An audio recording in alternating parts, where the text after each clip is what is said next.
Things don't happen overnight. You have to make the emotional and the personal investment to make your dreams come true. What would amazing look like for you? What would amazing look like if you were amazing? If you know what amazing looks like, then why haven't you gotten there yet? I want you to say, the reason I'm not as amazing yet because I hit the snooze button. That's why I'm not amazing right now. The reason why I'm not amazing right now is because I couldn't get up early enough because I told myself I'm not an early person. The people in the world become weaker people. It's by capping your brain. It's by putting this kind of garbage in it about not attacking what you're not good at. There is no shortcut. There is no hack. There's no sweatless solution. You're gonna have to work. There is always weakness to work on. Always. A lot of them. Why would we allow ourselves to make easy excuses? Why would you allow that? It's not what happens that determines the major part of your future. It's not what happens. What happens to us all. That the key is what you do about it. It's not what happens, it's what you do about it. Stop being a lazy, bum-ass person that's full of excuses, sitting around on the pity potty, coming up with every excuse in the world as to why you ain't winning. You are the reason you're not winning.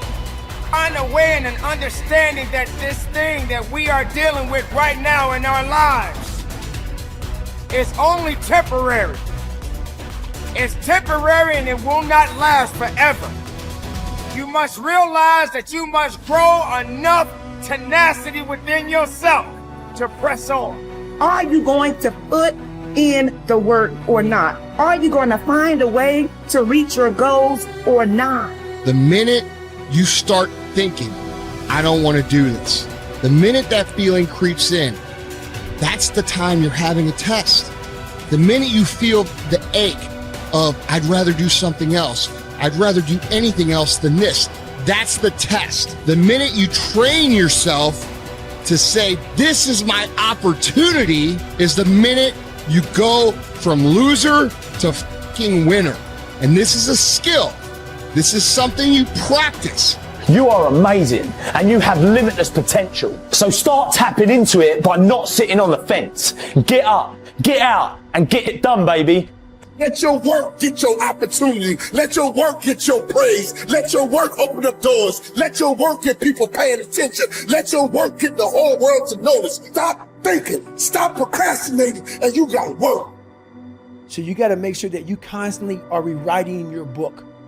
You have to constantly rewrite your book every day of your life. You know, and these aren't just words I say. This is how I have to live. Like, these are conversations I have with myself. And I say it everywhere I go. The most important conversation when you have with yourself. Yes. You live with it every single day. But most of our conversations are not the right ones. They're not the ones that are going to push us to the place we need to go. They're the ones that are going to keep us sitting in that toxic environment that you've helped create and everybody else helped create, and you just live in it. You live in that muck, and that conversation just plays in your head, and that becomes you. So my first conversation when I was absolutely nobody, and that's one thing you have to say. We live in a world now that's so kind.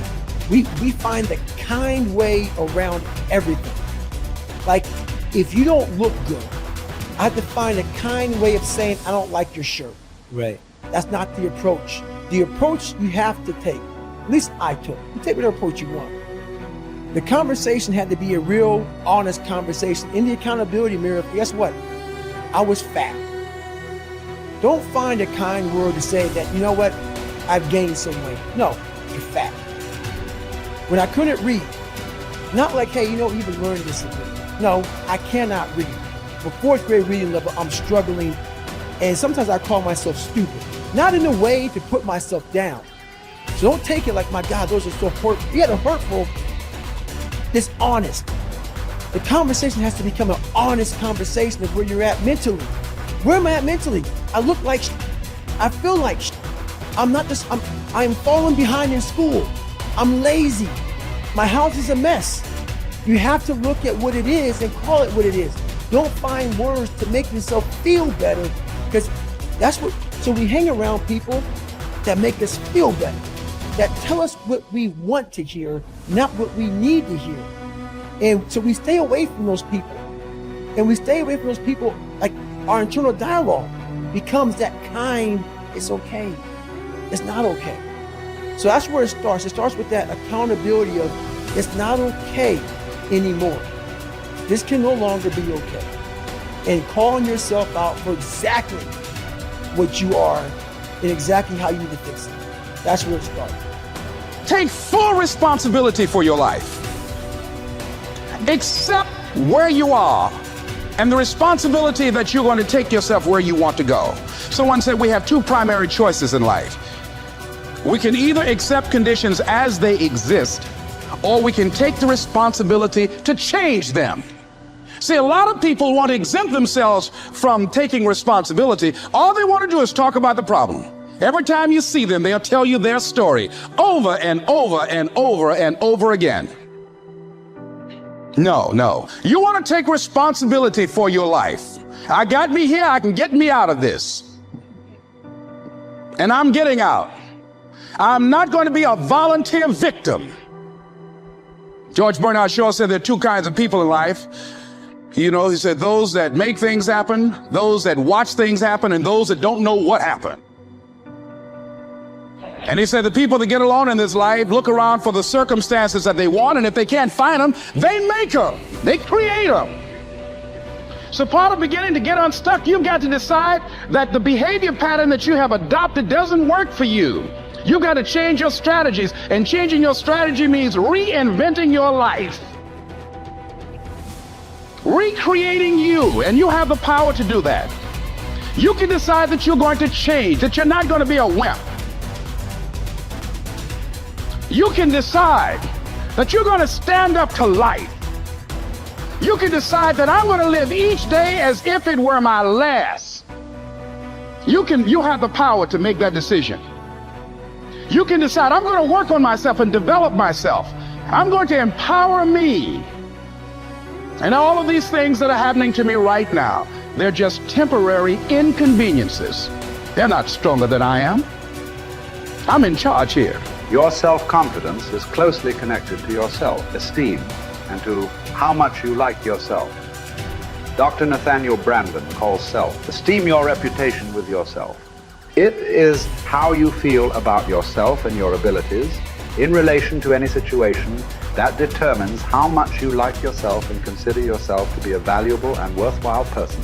The more you like yourself, the better you do. The flip side of self-esteem is what psychologists call self-efficacy. Self-efficacy is a measure of how effective and competent you feel you are to perform a particular task or to achieve your goals. This is called performance-based self-esteem. What this means is that if your self-confidence and your belief in yourself are determined by your self-esteem, or how much you like yourself is determined by how capable you feel you are in any given set of circumstances.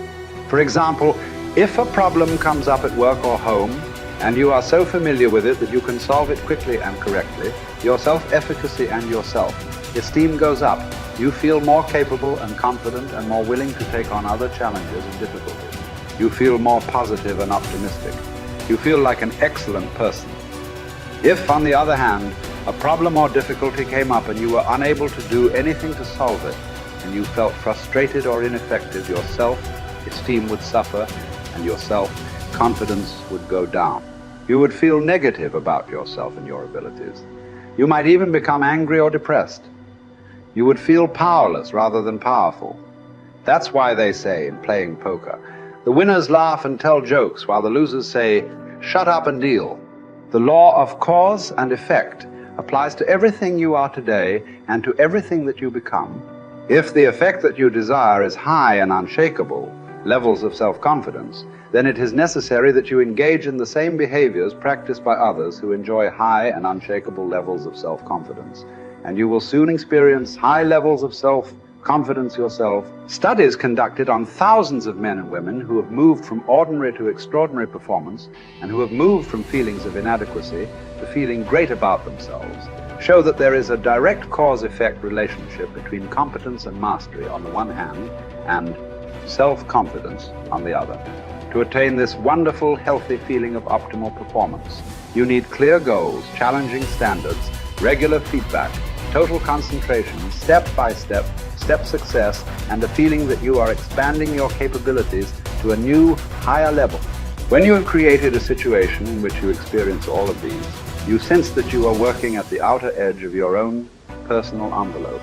You feel that you are getting progressively better and better at something you are ideally suited to do. And that while you are still working within the range of your capabilities, you are stretching yourself at every moment.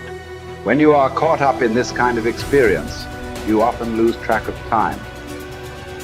You become unaware of hunger, thirst, or fatigue. You feel calm and clear-headed and euphoric.